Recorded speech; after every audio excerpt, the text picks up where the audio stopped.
오늘의 말씀 누가복음 7장 1절에서 17절까지 말씀입니다.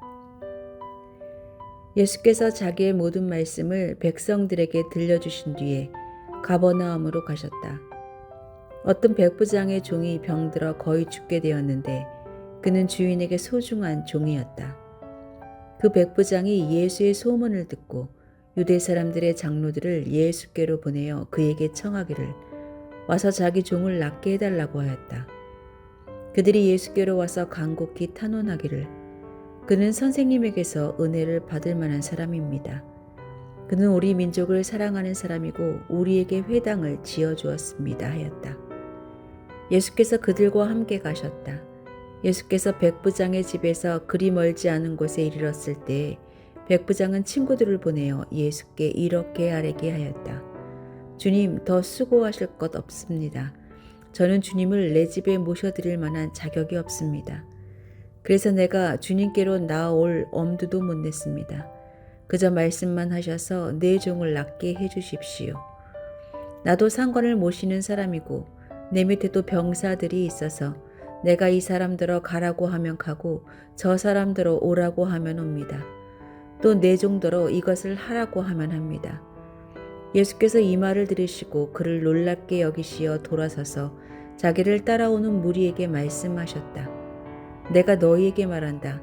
나는 이스라엘 사람 가운데서는 아직 이런 믿음을 본 일이 없다. 심부름 왔던 사람들이 집에 돌아가서 보니 종은 나아 있었다. 그 뒤에 곧 예수께서 나인이라는 성읍으로 가시게 되었는데 제자들과 큰 무리가 그와 동행하였다. 예수께서 성문에 가까이 이르셨을 때에 사람들이 한 죽은 사람을 메고 나오고 있었다. 그 죽은 사람은 그의 어머니의 외아들이고 그 여자는 과부였다. 그런데 그 성에 많은 사람이 그 여자와 함께 따라오고 있었다. 주님께서 그 여자를 보시고 가엾게 여기셔서 말씀하셨다. 울지 말아라. 그리고 앞으로 나아가서 관에 손을 대시니 메고 가는 사람들이 멈추어 섰다. 예수께서 말씀하셨다. 젊은이야, 내가 네게 말한다. 일어나라. 그러자 죽은 사람이 일어나 앉아서 말을 하기 시작하였다. 예수께서 그를 그 어머니에게 돌려주셨다. 그래서 모두 두려움에 사로잡혀서 하나님을 찬양하면서 말하기를 우리에게 큰 예언자가 나타났다 하고 또 하나님께서 자기 백성을 돌보아 주셨다 하였다. 예수의 이 이야기가 온 유대와 그 주위에 있는 모든 지역에 퍼졌다.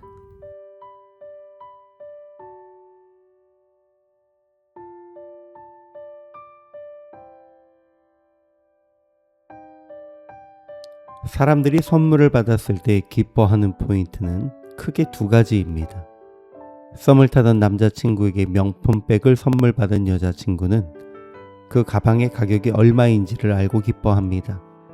여기서 감격의 포인트는 이렇게 비싼 것을 나에게 주다니입니다.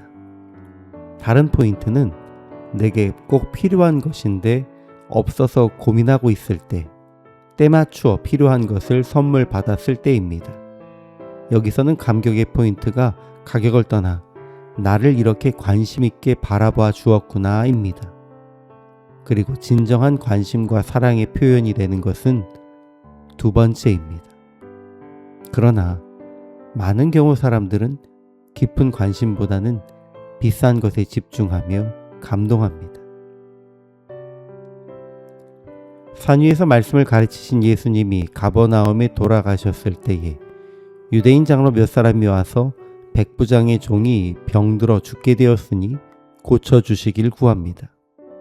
이를 위해 예수님이 백부장의 집을 향하실 때 백부장은 다시 벗을 보내 자기가 수화를 부림같이 예수님도 말씀으로 천사를 부려 낫게 하실 수 있을 것을 믿으며 직접 오시지 말고 말씀만 하여 하인을 낫게 하시길 구합니다. 이에 예수님은 이스라엘 중에서도 이만한 믿음은 보지 못했다라고 말씀하셨고 종을 고치셨습니다.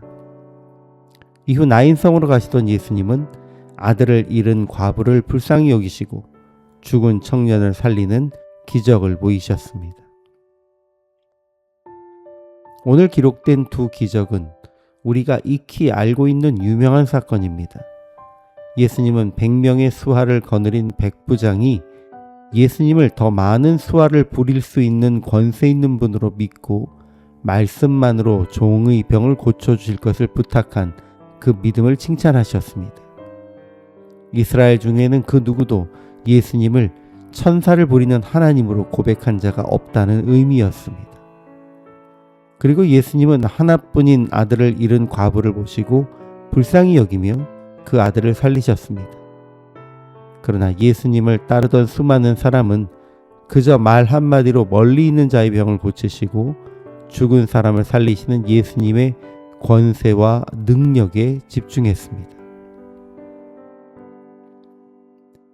이런 모습은 지금 이 시대의 그리스도인들도 다르지 않습니다. 담대함으로 말씀을 선포하시며 어려운 가운데 있는 이들을 불쌍히 여기시는 삶을 살아가는 많은 하나님의 종들이 있지만 그들은 성도들에게 크게 관심을 받지 못하는 것 같습니다. 그러나 어떤 사역자가 병자 하나라도 고치면 혹은 잠시 죽은 것처럼 보이던 중환자를 살려내기라도 하면 사람들은 그를 따르며 하나님을 찬양하고 하나님의 큰 종이 우리 가운데 오셨다라며 몰려들어 기적을 구합니다. 세상 사람들은 관심보다는 비싼 선물에 더 감동하고 예수님의 불쌍히 여기시는 마음보다 기적에 집중하지만 우리는 하나님의 돌보심과 불쌍히 여기시는 그 마음에 집중해야 합니다. 그리고 능력을 행함이 아닌 사랑과 불쌍히 여기는 마음의 표현을 통해 예수님의 복음을 전해야 합니다.